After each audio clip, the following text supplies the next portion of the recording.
আমরা পাল্টা প্রশ্ন করতে যাই জনাব তারেক রহমান সাহেবকে যে উনি বাংলাদেশে মৌলবাদের উত্থান নিয়ে এত পেরেশান, বাংলাদেশে যে এই এক বছরে খুনিদের এত উত্থান হলো, যারা নিজের কর্মীদেরকে খুন করে ফেলছে, চাঁদাবাজদের এত উত্থান হলো, ধর্ষকদের এত উত্থান হলো এবং চোরদের এত উত্থান হলো, পাথর চুরি করে ফেলছে, বালু চুরি করে ফেলছে, এই চোরদের, খুনিদের, চাঁদাবাজদের, টেন্ডারবাজদের এদের উত্থান নিয়ে কি উনি শঙ্কা করেন না, পেরেশানি ভোগ করেন না?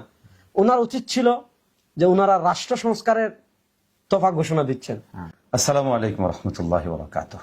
সুপ্রিয় দর্শক, আমরা বিগত ফেসিবাদে আমলে দেখেছি বিরোধী মত, ভিন্ন মত এবং বিশেষত ইসলামপন্থীদের উত্থান ঠেকানোর জন্য সবচেয়ে বেশি ট্যাগিং এর রাজনীতি করা হয়েছে।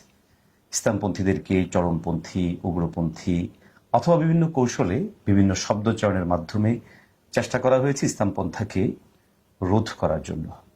দুর্ভাগ্যজনকভাবে আমরা আজকেও দেখছি ট্যাগিং এর এই রাজনীতি এখনো বন্ধ হয়নি, বরং এটা নতুনভাবে মাত্রা দেওয়া হচ্ছে।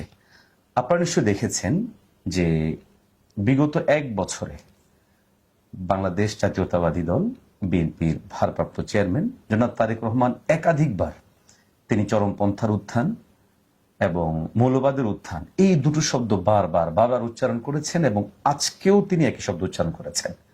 আমরা শঙ্কিত হচ্ছি যে এই শব্দের মাধ্যমে মূলত ইসলামপন্থা উত্থানের যে সম্ভাবনা তৈরি হয়েছে সেই সম্ভাবনাকে পরিকল্পিতভাবে মাঠে প্রতিরোধ করার সুদূর প্রসারী পরিকল্পনা নিয়ে অগ্রসর হচ্ছেন বলেই আমরা মনে করি। আমরা এই বিষয়ে আজকে কথা বলবো বিশিষ্ট আলেম দ্বীন মুফতি রেজাউল করিম আবরা সাহেবের সাথে এবং জানবো এই শব্দে এবং এই শব্দের যে প্রয়োগ এর পিছনে আসলে আমি যেটা অনুমান করছি, মোহতারাম আপনার কি মতামত? জাযাকাল্লাহ। বাংলাদেশের প্রখ্যাত আলেম মুফতি শামসুদ্দৌলা আশরাফি হাফিজাল্লাহকে জনাব তারেক রহমান উনি দুটা কথা বলেছেন। একটা হলো বাংলাদেশ যেন উগ্রপন্থী এবং মৌলবাদীদের অভয়ারণ্যে পরিণত না হয়। আসলে একটা পরিভাষা, এটা কোন প্রায়োগিক ক্ষেত্রটা আমাদের দেখতে হয়। পৃথিবীতে যারা আছে ইসলাম বিদ্বেষী বা ইসলাম বিরোধী, তারা উগ্রপন্থী বলতে সাধারণত যারা জিহাদের কথা বলে, ইসলামী রাষ্ট্রের কথা বলে, খিলাফতের কথা বলে, এদেরকে কিন্তু তারা উগ্রপন্থী বলে। বাংলাদেশে বিচ্ছিন্ন যে কয়েকটা ঘটনা ঘটেছে, যেমন জিএমবির ঘটনা, এগুলাকে মূলধারার ইসলামী রাজনীতিক কোন দল কখনো সাপোর্ট করে না। দ্বিতীয়, মৌলবাদের উত্থান নিয়ে উনি খুব পেরেশান এবং মৌলবাদীদের যেন অভয়ারণ্যে দেশ পরিণত না হয় এজন্য উনি দেশবাসীকে আহ্বান করেছেন। মৌলবাদ মানে কি? মৌলবাদ মানে হলো যারা কোনো বিশ্বাসের, কোনো মতবাদের অথবা কোনো ধর্মের সকল বিধান অক্ষরে অক্ষরে সব ক্ষেত্রে পালন করে তাদেরকে মৌলবাদ বলে। বাংলাদেশে আপনি যদি মৌলবাদ বলেন তো সাধারণত এটার প্রায়োগিক ক্ষেত্রে কোনটা ব্যবহার হয়? সাধারণত আপনি দেখবেন মৌলবাদ বললে ইসলামপন্থীদেরকেই বোঝানো হয়, এটা প্রায়োগিক ক্ষেত্রে। এবং বিগত ফ্যাসিস্ট আওয়ামী লীগের একটা অভ্যাস ছিল, এরা নেগেটিভ দাঁড় করাতো ইসলামপন্থীদের বিরুদ্ধে। মৌলবাদ, রাজাকার, উগ্রবাদ এগুলা বলে ইসলামপন্থীদের নেগেটিভ দাঁড় করাতো এবং ইসলামপন্থীদের উপর কোণঠাসা করার, তাদেরকে অত্যাচার করার, তাদেরকে আয়না করে নেওয়ার একটা বৈধতা তারা তৈরি করতো। আমরা একটু তারেক রহমানের এই বক্তব্যে এজন্য একটু কষ্ট পাই, হতবাক হই, কারণ তার পিতা শহীদ প্রেসিডেন্ট জিয়াউর রহমান তিনি কিন্তু সংবিধানে আল্লাহর উপর পূর্ণ আস্থা এবং বিশ্বাস যোগ করেছিলেন। আমরা পাল্টা প্রশ্ন করতে যাই জনাব তারেক রহমান সাহেবকে যে উনি বাংলাদেশে মৌলবাদের উত্থান নিয়ে এত পেরেশান, বাংলাদেশে যে এই এক বছরে খুনিদের এত উত্থান হলো, যারা নিজের কর্মীদেরকে খুন করে ফেলছে, চাঁদাবাজদের এত উত্থান হলো, ধর্ষকদের এত উত্থান হলো এবং চোরদের এত উত্থান হলো, পাথর চুরি করে ফেলছে, বালু চুরি করে ফেলছে, এই চোরদের, খুনিদের, চাঁদাবাজদের, টেন্ডারবাজদের এদের উত্থান নিয়ে কি উনি শঙ্কা করেন না, পেরেশানি ভোগ করেন না? ওনার উচিত ছিল যে ওনারা রাষ্ট্র সংস্কারের তফা ঘোষণা দিচ্ছেন। ওনাদের জন্য এখন উচিত ছিল রাষ্ট্র সংস্কারের ঘোষণার আগে নিজেদের দল সংস্কার করা।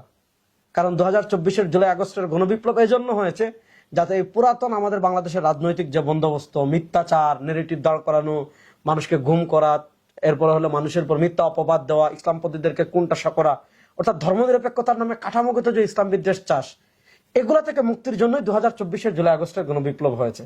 কিন্তু আমরা অত্যন্ত দুঃখজনক দেখছি যে তারেক রহমান একদিকে বলছেন মৌলবাদের উত্থান যেন না হয়, আবার বিএনপির আরেক নেত্রী বলছেন যাতে কেউ ধর্ম ব্যবসায়ীরা কখনো সফল হবে না। এখানে সবচেয়ে যেটা গুরুত্বপূর্ণ বিষয় সেটা হচ্ছে যে বিগত এক বছরে বাংলাদেশে মৌলবাদী চিন্তা কিংবা চরমপন্থী চিন্তার এমন কোনো তথ্য প্রমাণ তো নেই যেটা ঘটেছে যে যেটার উপর ভিত্তি করে উনি এই ধরনের বক্তব্য দিতে পারেন। আমরা আপাতত ইসলাম ধর্মের দৃষ্টিতে। অনুসারী, আমাদের জীবনের সব ক্ষেত্রে আমরা ইসলাম বাস্তবায়ন করার চেষ্টা করব।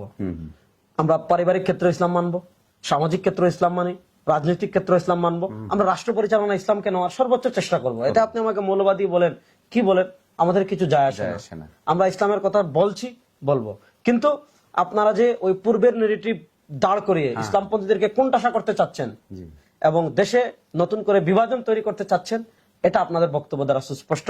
আল্লাহ তাআলা এই নতুন বাংলাদেশে আমরা দোয়া করি আল্লাহ যেন তাদেরকে সঠিক পথে আসার তৌফিক দান করেন। সেটাই। আর সবচেয়ে আফসোসের বিষয় হচ্ছে যেখানে রাজনৈতিক স্বাধীনতার জন্য আপনারা এতদিন কথা ওনারা বলেছেন, গণতন্ত্রের কথা বলেন, গণতন্ত্রের কথা বলেন, সেখানে আপনি ইসলামী শক্তিকে মৌলবাদ বলে তাদেরকে সেট করতে চাচ্ছেন, তাদের যেন উত্থান না হয়। তাহলে তো কেমন জানি এটাও তো ফেসিবাদী আচরণের সাথেই মিলে গেল। মিলে গেল। আল্লাহ আমাদের সবাইকে সঠিক পথে পরিচালিত করুন। আমরা আজকে বিদায় নিচ্ছি, আবার সামনে আপনাদের সাথে ইনশাল্লাহ দেখা হবে। আসসালামু আলাইকুম ওয়া রাহমাতুল্লাহ।